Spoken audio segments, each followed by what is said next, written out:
हमारे नए गली न्यूज़ इंडिया चैनल को सब्सक्राइब करें और बेल आइकन दबाना ना भूलें। दोस्तों हमारे साथ हैं आदिल खत्री। इन्होंने आज हीरा गोल्ड नौरा शेख की जो थाने कोर्ट में बेल थी वहाँ पर इंटरवेंशन डाला है, मतलब यानी कि अपोज करने के लिए इन्होंने अपोज करने के लिए अपना एप्लीकेशन डाला है। जज साहब ने वो एप्लीकेशन लिया है और अब इस वक्त हमें थाने कोर्ट सेशन के जो है पार्किंग में है। आदिल खत्री जी से बात करते हैं। आदिल जी, क्या इंटरवेंशन डाला आपने? ये बेल अपोज करने के लिए इंटरवेंशन है और हमारा जो भी बोलना था वो सारा चीज़ हमने कोर्ट में सबमिट करा है। जो लर्नर्ड एडवोकेट फॉर डिफेंस थे उन्होंने ये सबमिट करा था कि जीएसटी की चेंजेस की वजह से, रूल्स की चेंजेस की वजह से लोगों को उनका पैसा नहीं मिल रहा है। तो हमने ये बताया जज साहब को कि ऐसा कुछ भी नहीं था, ये कम्प्लीटली एक फेक स्टोरी है। जीएसटी के रूल्स सडनली कुछ चेंज नहीं हुए। आपने पहले से एफिडेविट में डाला क्योंकि आर्गुमेंट आपका हुआ ही नहीं वहाँ पर? जी, मैंने पीपी को असिस्ट करा और जो भी मुझे बोलना था वो सब कुछ मैंने अपनी पिटीशन में लिख के दे दिया, जो जज साहब ने पूरा चेक करे एक पेज। अच्छा, तो ये दो था केस थे, काशीमीरा और निरल। आप किसके लिए, दोनों में अपोज कर रहे थे? जी, मैं निरल के लिए अपोज कर रहा था। निरल में अपोज कर, ठीक है। तो मैंने ये बताया उनको कि ये बिल्कुल रॉन्ग है जो उन्होंने सबमिशन किया है, और जो भी और दूसरे बहुत सारे पॉइंट्स हैं वो सारे चीज़ रिटर्न में जज को सबमिट करे हुआ है। क्या जो पॉइंट ऑफ आर्ग्यूमेंट है उस पर कितना आप एग्री करते हो? मतलब जो डिफेंस लॉयर जिन्होंने नौरा शेख की जो वकील ने सारी चीज़ें बताई है कि प्रॉपर्टीज़ है, पैसे है, ये है, वो है। देखिए, मैं आपको स्टार्टिंग से एक चीज़ बताता हूँ कि पैसे क्यों स्टॉप हुए।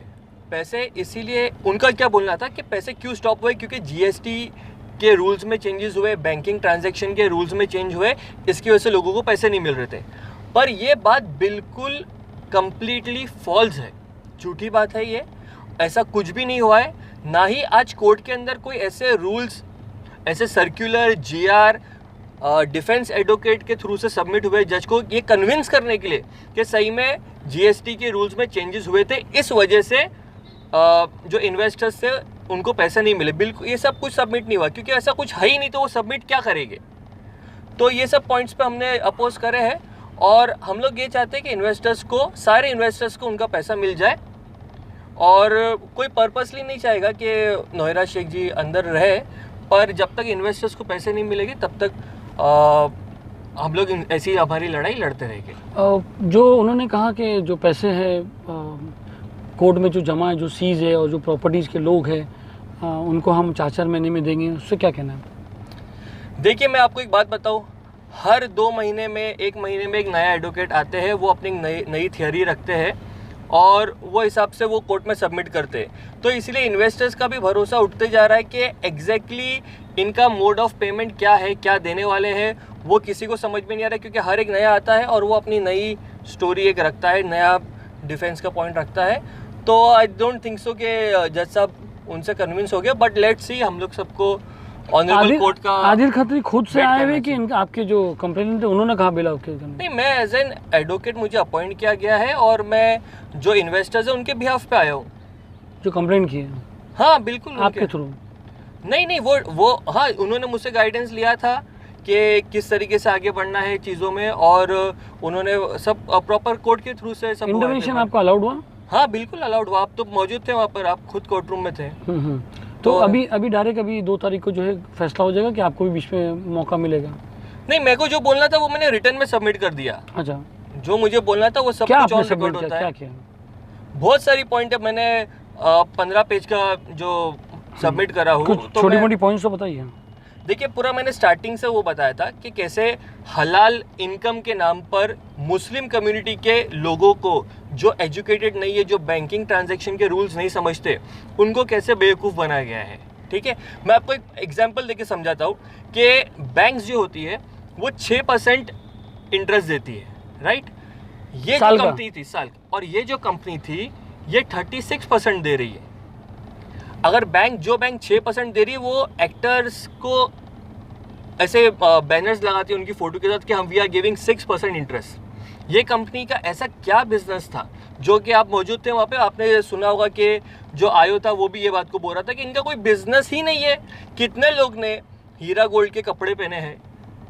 आप बोलोगे हाँ, मन में हीरा गोल्ड का पानी पिए, तो ठीक है, पानी की बोतल तो कोई भी बना सकता है, कितने लोग टेक्सटाइल इंडस्ट्री कहाँ पर है, कितनी उन्होंने कंप्लीट लिस्ट दिए थे पहले तो लोगों उनका को। जो टर्नओवर है, जो ये जीएसटी भर रहे हैं, जो जीएसटी की नोटिस आया, अभी ऑक्शन सीज हुआ है प्रॉपर्टी जीएसटी के लिए, तो वो कैसे आ गए?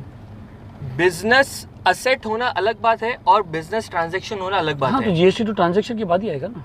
हाँ नहीं, तो आपने कितना जीएसटी भरा, जो जो हिसाब से आपका प्रॉफिट आ रहा था, क्या आपने उतना जीएसटी भरा? तो वो आयोग क्या बोल रहा था, आपने सुने नहीं वहाँ पर? आया तो पूरा बिजनेस ही नहीं है। बिल्कुल बिजनेस, इतना मैं वही कह बिजनेस, रहा हूँ, अगर इतना आयोग- नहीं मैं बताता हूँ, इतना बिजनेस कि कोई आपको 36% इंटरेस्ट दे दे, वैसा बिजनेस ना रिलायंस ने आपको 36% देता है, ना टाटा आपको देता है। तो ये कंपनी ऐसा क्या बिजनेस कर रही थी, वो भी हलाल इनकम बोल के? ये सब लोग जानते हैं कि एग्जैक्टली देखो, हम लोग अगर देखेंगे तो रिसेंट पास्ट में भी ऐसे बहुत सारे केसेस आ रहे हैं जहाँ पर कंप्लीटली यही मॉडल पे कि हलाल इनकम मिलेगा, आपको इंटरेस्ट फ्री पैसा मिलेगा और आप लोग इन्वेस्ट करो। और गरीब इन्वेस्टर्स, खास करके मुस्लिम कम्युनिटी के लोगों को ऐसे बेवकूफ़ बनाया जा रहा है। मैं आपके गली न्यूज़ के माध्यम से सारे जो आपके व्यूअर्स हैं उनसे एक रिक्वेस्ट करता हूँ कि आप कहीं पे भी पैसा लगाएं, वो प्लीज़ सोच समझ के लगाएं और ऐसे हलाल इनकम के चक्कर में मत पड़िए जो आपको आगे जाके इतना प्रॉब्लम दे। जैसे आपने आईएमई का भी कहा, जो बेंगलोर में जी फ्रॉड जी, हुआ। उन्होंने बताया कि मैं वेल अवेयर हूँ कि इस टाइप का बिजनेस मॉडल, जैसे मैं आपको बता रहा था कि ये एक नहीं, ऐसे कई आपको मैं लिस्ट दे सकता हूँ कि ये बिजनेस मॉडल है कि आप लोग इन्वेस्ट करो पैसा, खाली मुस्लिम्स के लिए हलाल इनकम मिलेगी। तो कैसा ये बेवकूफ़ बनाने का तरीका है। और जो गरीब बेचारे जो अपने मेहनत से पैसे जमा करे, अपने बच्चों की पढ़ाई के लिए, मेडिकल के लिए पैसे जमा करे, वो इन्वेस्टर्स अपना हार्ड एंड मनी लगाए कि चलो 2 साल के बाद, 6 महीने बाद जब हमारे पैसे मिलेंगे हमको तो ज़्यादा होके मिलेंगे। आदिल, एक बात बहुत समझ में नहीं आ रही है कि इन्वेस्टर्स कंप्लेंट क्यों नहीं कर रहे? उनको बहुत भरोसा है अभी भी। आप देख सकते हो क्वांटम ऑफ कंप्लेंट से 2% है। कितने इनोसेंट लोग हैं ये, कितने इनोसेंट लोग हैं। क्यों इनोसेंट बोलेंगे यार? पैसे की तो समझ बच्चे को भी है। नहीं, एक झूठा आश्वासन दिया जा रहा है ना, अलग अलग माध्यम के जरिए से एक झूठा आश्वासन दिया जा रहा है कि आपके पैसे बाहर आने के बाद मिलेंगे। इस बात में बिल्कुल कोई लॉजिक नहीं है, ना ही कोई कोर्ट ने ये बात बोला है कि बाहर आने के बाद आपको पैसे मिलेंगे। इसकी कोई गारंटी नहीं। आप अंदर से भी चेक साइन कर सकते हैं with the permission of the court. कितने आपको मैं केस लो दे सकता हूँ अभी कि कोर्ट के अंदर से भी आपको लैपटॉप मिलेगा, आपको चेकबुक मिलेगी, जो चाहिए आपको मिलेगा। बाहर आके वो ऐसा क्या करने वाले हैं कि वो अंदर बैठ के नहीं कर सकते with the permission of the court. मैं आपको ये भी बोलता हूँ कि लोगों को केस लॉ है कि उनको एक सेक्रेटरी भी मिला लैपटॉप के साथ कि आप अपना बिजनेस यहाँ से करो और लोगों के पैसे दो। हमेशा हमारी सरकार ये चाहती है कि इन्वेस्टर्स के पैसे, इन्वेस्टर्स का वेलफेयर हो, इन्वेस्टर्स के पैसे उनको रिफंड मिले। तो आदिल, मैं थोड़ा सा आपसे एक बात पूछना चाहूँगा कि आपने कहा लैपटॉप मिलते हैं, चेक साइन नहीं कर सकते। आज नौरा शेख की जो स्थिति है, जैसे नौरा शेख जो है जेल में है पिछले 8-9 महीने से, उसकी प्रॉपर्टी सीज हो रही है, तो अगर नौरा शेख अपना कोई पत्ता खोलती है कि भाई मेरा पैसा यहाँ पर है, तो वो भी सीज हो जाएगा। हाँ या ना? मैं जवाब नहीं, वो तो मतलब छुपा रही है। इसका मतलब आपको कुछ चीज़ ऐसी मालूम है गली न्यूज़ को कि वो चीज़ छुपा रही है। सुनिए ना, 25 करोड़ में 500 करोड़ रुपया देने की जो बात कर रही है, मैं उसके बारे में बता रहा हूँ। तो नौरा शेख जो है, उनको इन्वेस्टिगेटिंग एजेंसी के सामने जो भी है वो एकदम क्लियर आना चाहिए। इसका मतलब उनके पास ब्लैक मनी है। जो आपका स्टेटमेंट अभी आपने दिए, इसका मतलब आपको इन्फॉर्मेशन है कि उनके पास ब्लैक मनी है। हो सकता है। ओ मतलब ये बहुत नहीं, बड़ी आप खुलासा कर रहे हो सलीम भाई कि आप जस्ट ना आपने बोला कि हो सकता है उनके पास ब्लैक मनी हो। ब्लैक मनी तो, हो सकता है कि उनके पास पैसे हो। वो ब्लैक और व्हाइट आप कर रहे हो, मगर हो सकता है पैसे हो। तो फिर वो तो मैं इस स्थिति में अगर कोई चीज मालूम पड़ती है तो क्या वो चीज होगी कि नहीं होगी?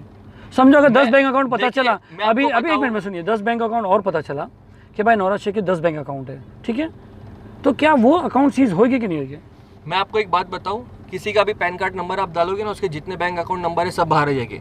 अगर आप जो मुझे ये अभी एडिशनल इन्फॉर्मेशन दे रहे हो कि उनके ऐसे खुफिया कुछ अकाउंट है, तो बिल्कुल वो एजेंसी के सामने आना चाहिए। क्योंकि कोई भी नहीं, मैं आपको एकदम क्लियर बात नहीं, मैं आपको ये बात बता रहा हूँ, एकदम क्लियर बात नहीं। मैंने ब्लैक मनी की बात नहीं, मैंने मनी की बात का, उसको ब्लैक और व्हाइट आप उसको टर्न कर रहे हो, चलो ठीक है कोई बात नहीं। मेरा बोलने का मतलब है कि आज अगर नौरा शेख अगर बताती है कि मेरी यहाँ पर एक और प्रॉपर्टी, तो क्या वो सीज होगी कि नहीं होगी?